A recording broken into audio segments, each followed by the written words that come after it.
Hello everyone, welcome to our YouTube channel Drishti science. तो DSSB series को continue करते हैं और आज हम हिंदी के क्वेश्चंस को डिस्कस करेंगे। तो पहला क्वेश्चन क्या है, निम्नलिखित प्रश्न में से 4 विकल्पों में से उस विकल्प का चयन कीजिए जो दिए गए शब्द का सही तत्सम है।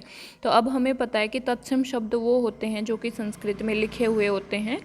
तो उल्हाना जो शब्द है, इसका अगर हम बात करें कि तत्सम शब्द क्या होगा, तो उपालंब जो है ये क्या होगा, उल्हाना शब्द का संस्कृत में वर्णन होगा। तो बी ऑप्शन यहाँ पे करेक्ट है। नेक्स्ट क्वेश्चन है, निम्नलिखित प्रश्न में 4 विकल्पों में से उस विकल्प का चयन कीजिए जो उपसर्ग शब्द का सही विकल्प हो, जिसमें उपसर्ग का यूज हो रखा हो। तो इन चारों शब्द में जो सहर्ष है, सहर्ष शब्द, इसमें उपसर्ग का यूज हुआ है। नेक्स्ट क्वेश्चन है, निम्नलिखित प्रश्न में से 4 विकल्पों में से उस विकल्प का चयन कीजिए जो दिए गए संधि विच्छेद शब्द का सही संधि का विकल्प हो। तो इति प्लस आदि, इति प्लस आदि क्या बनता है, इत्यादि बनता है। तो ऑप्शन नंबर 4 यहाँ पे करेक्ट है। और यहाँ पे देख सकते हो आप, ई प्लस ए बन रहा है। ई के बाद कोई भी स्वर आ जाए तो उसका क्या हो जाएगा, यह हो जाएगा, और यह यण संधि का एक उदाहरण है। नेक्स्ट क्वेश्चन है, निम्नलिखित में से 4 विकल्पों में से उस विकल्प का चयन कीजिए। ये सिमिलर वही वाला क्वेश्चन है, आगे देखेंगे। निम्नलिखित में से 4 विकल्पों में से उस विकल्प का चयन कीजिए जो कि दिए गए संधि शब्द की सही संधि विच्छेद का विकल्प है। नेक्स्ट है वर्ड जो लिखा हुआ है यहाँ पे ये है वधू ऊर्जा। वधू ऊर्जा को अगर हम संधि विच्छेद लिखेंगे तो वधू ऊर्जा जो है वधु प्लस ऊर्जा में कन्वर्ट हो जाएगा। और यहाँ पे देखो ऊ प्लस ऊ जो है ये मिलके क्या बना लेगा, बड़ा ऊ बना लेगा। तो ये जो है दीर्घ संधि का उदाहरण है और ऑप्शन नंबर 3 जो है इसके लिए बिल्कुल करेक्ट है। नेक्स्ट क्वेश्चन है, ये क्या है, निम्नलिखित प्रश्नों में से 4 विकल्पों में से उस विकल्प का चयन कीजिए जो वाक्यांश के लिए प्रयुक्त एक शब्द का सही विकल्प हो।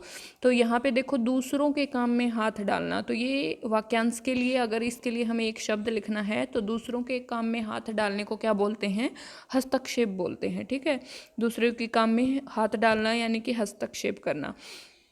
नेक्स्ट क्वेश्चन है, निम्नलिखित 4 विकल्पों में से उस विकल्प का चयन कीजिए जो दिए गए शब्द युग्म का सही अर्थ वाला विकल्प हो। तो ताप और तप, ताप का क्या मतलब होता है, ताप का मतलब होता है आँच। ठीक है, और तप का क्या मतलब होता है, तप का मतलब होता है तपस्या करना। जैसे ऋषि मुनि तप करते हैं तो तप का मतलब होता है तपस्या। तो आँच और तपस्या ये युग्म क्या है, इसके लिए करेक्ट है।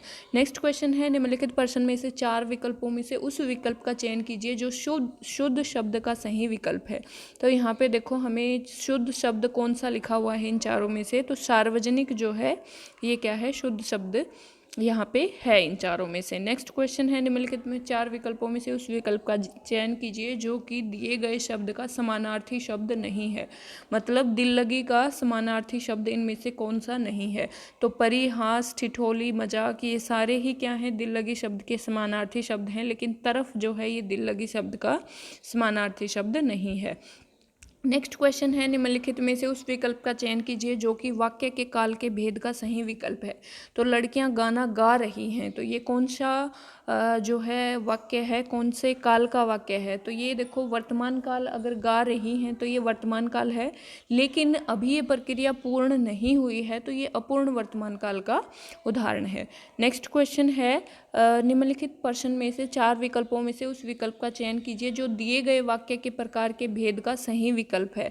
अब आप जा सकते हैं, तो यहाँ पे ये जो वाक्य है ये कौन सा वाक्य है, तो ये आज्ञावाचक वाक्य है।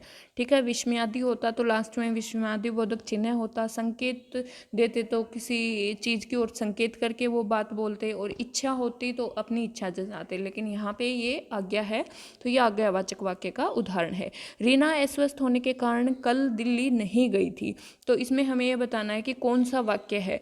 तो यहाँ पे देखो सरल वाक्य, मिश्र वाक्य, संयुक्त वाक्य और विधानवाचक वाक्य। तो विधानवाचक वाक्य तो ये वाक्य के भेद में यहाँ पे आएगा नहीं। सरल, मिश्र और संयुक्त, संयुक्त में से क्या होता है कि जिसमें और के द्वारा कोई भी 2 वाक्य आपस में जोड़े हों। ठीक है, और मिश्र में क्या हो, 2 वाक्य ऐसे हों जिनका अपना खुद का भी एक अलग से मीनिंग हो। तो ये जो यहाँ पे वाक्य लिखा हुआ है ये क्या है, सरल वाक्य का उदाहरण है। नेक्स्ट क्वेश्चन है निम्नलिखित में से तद्भव तत्सम का युगम पहचानिए, कि पहला शब्द तद्भव होना चाहिए और दूसरा तत्सम होना चाहिए।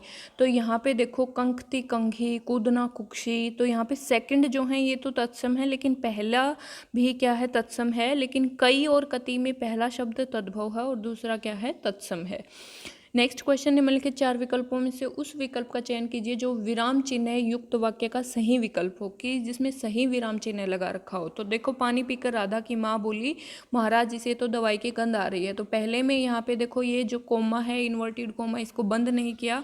सेकंड में जो है लास्ट में ये अलग जो है अपूर्ण विराम का यहाँ पे लगा दिया। और फर्स्ट में यहाँ पे स्टार्ट ही नहीं किया इन्वर्टेड कोमा, लेकिन क्लोज कर दिया। तो फोर्थ ऑप्शन जो है ये इसका करेक्ट ऑप्शन है। 2.5 दिन की हुकूमत, इस मुहावरे का क्या अर्थ होगा? तो कुछ ही दिनों की सांस होकर, तो उसको हम क्या बोलते हैं, 2.5 दिनों की हुकूमत। नेक्स्ट क्वेश्चन है टके की मुर्गी ना टके की महसूल। तो ये लोकोक्ति है।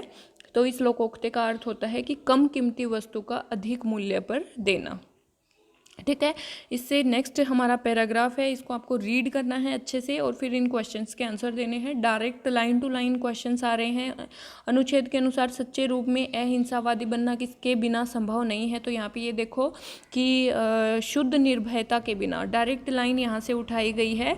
यहाँ पे आप देख सकते हो, शुद्ध निर्भयता के बिना, परंतु सच्ची अहिंसा शुद्ध निर्भयता के बिना असंभव है। तो आप पैराग्राफ पढ़ोगे तो वो लाइन टू लाइन ही उठा रखा है। लेखक को क्या होने की तमन्ना नहीं है, तो लेखक को शहीद, मुझे शहीद होने की तमन्ना नहीं है। और नेक्स्ट है उपस्थिति का विलोम शब्द क्या होगा, उपस्थिति का अनुपस्थिति हो जाएगा। भूतकाल में लेखक के साथ क्या हुआ था, तो उनके ऊपर बहुत बार आक्रमण हुआ था। इसको पढ़ के देखोगे तो ये लाइन भी आपको इसमें मिलेगी। और अगर हम इसका उचित शीर्षक देखेंगे तो अहिंसावादी लेखक जो है इसका उचित शीर्षक बनेगा। तो ये आपको पैराग्राफ पढ़ने पर ही समझ में आएगा। तो ये हमने 20 क्वेश्चन हिंदी के कंप्लीट डिस्कस कर लिए हैं। वीडियो अच्छी लगे तो लाइक करें, चैनल को सब्सक्राइब करें। Thank you very much.